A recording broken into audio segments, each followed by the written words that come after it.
大家好，歡迎返嚟我嘅 channel， 我係啫喱。嚟緊秋冬季節，又係我哋鼻敏感、氣管敏感嘅高發期啦，尤其是係又乾又凍嘅冬天啦。氣管敏感嘅就覺得個喉嚨又乾又痕有痰，但係又好難咳得出嚟。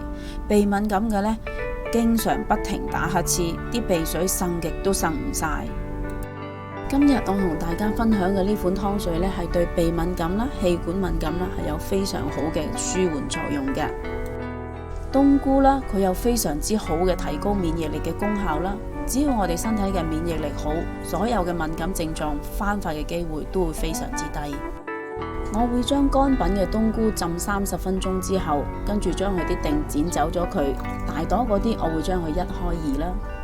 剪好咗嘅冬菇連埋水擺埋一邊備用先。羊肚菌啦，佢有化痰理氣同埋增強人體免疫力嘅功效啦，尤其係對氣管炎、氣管敏感引起嘅一啲氣促啦、痰多啦、有痰咳唔出啦，呢啲症狀係有非常之好嘅舒緩功效嘅。羊肚菌我會揀一啲顏色深嘅、皺褶多嘅，同埋個頂係尖嘅羊肚菌啦。咁啲羊肚菌呢，我就已經將佢洗咗4-5次，洗乾淨咗之後，用清水浸咗10分鐘噶啦。浸好咗嘅羊肚菌擺埋一邊備用先。蟲草花啦，佢對我哋人體成個呼吸系統呢都有非常之好嘅食療同埋保健作用噶喎。尤其是對氣管啦，佢對舒張放鬆氣管係非常之有效嘅。氣管唔再收緊，咁我哋氣促、氣喘、有痰咳唔出嘅症狀咁就會消失咯。洗乾淨浸咗10分鐘嘅蟲草花擺埋一邊備用先啦。生薑啦，佢有對抗炎症、消腫同埋殺菌嘅功效啦，尤其是係對肺同埋呼吸系統嘅炎症啦，有非常之好嘅食療功效嘅。我會切幾片薑片啦，跟住開着咗個大火燒熱隻鑊佢，跟住將啲薑片同埋浸好咗嘅羊肚菌啦、冬菇啦、蟲草花啦，連埋浸嘅水一齊倒晒落個鑊度啦。另外我會再加多大概500ml嘅清水落個鑊度嘅。咁個鑊入邊大概有2.5升嘅水就差唔多噶啦。keep 住用個大火啦，將個湯煲滾佢，大概需時10分鐘左右嘅。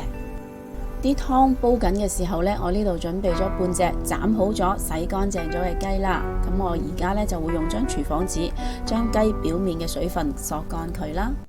若果你對我嘅食譜有任何疑問嘅話，請你將個問題寫喺評論區度啊，我係非常之咁樂意同大家一齊分享噶。我會用1/2茶匙嘅鹽啦，1個茶匙左右嘅糖啦，同埋1個湯匙左右嘅油嚟幫啲雞肉調味嘅。身體虛弱嘅人士呢，所有嘅敏感症狀都好容易翻發嘅。喺呢個秋冬天，我哋食多啲雞肉滋補翻個身體啊，令到個身體強壯翻啦。好香啊！啲湯已經煲滾咗啦。呢個時候呢，我會熄翻個細火啦，用細火將個湯煲30分鐘嘅。我會將呢個食譜嘅所有用料 list 咗喺呢條片嘅最後啦，同埋下低描述欄嗰度嘅。咁如果你哋要滾呢個湯嘅時候呢，就可以將呢條片拉到最後啦，或者係打開描述欄睇，就可以一目了然噶啦。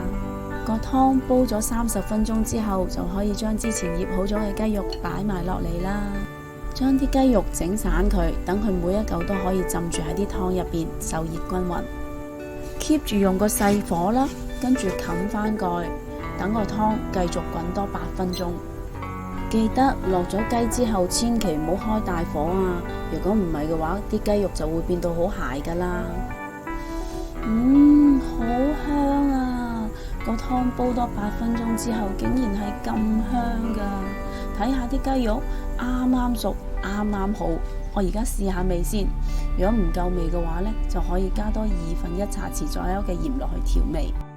呢個湯佢聞落就好香啦，但湯飲落係好鮮甜，同埋呢個喉嚨係好舒服嘅。咁啲雞呢，食落又嫩又滑，啲雞肉好 juicy 嘅。不如你哋今晚都試下煲呢個咁簡單嘅湯水啦。如果你都中意我嘅食譜，請你俾 like 同埋留言話我知啦。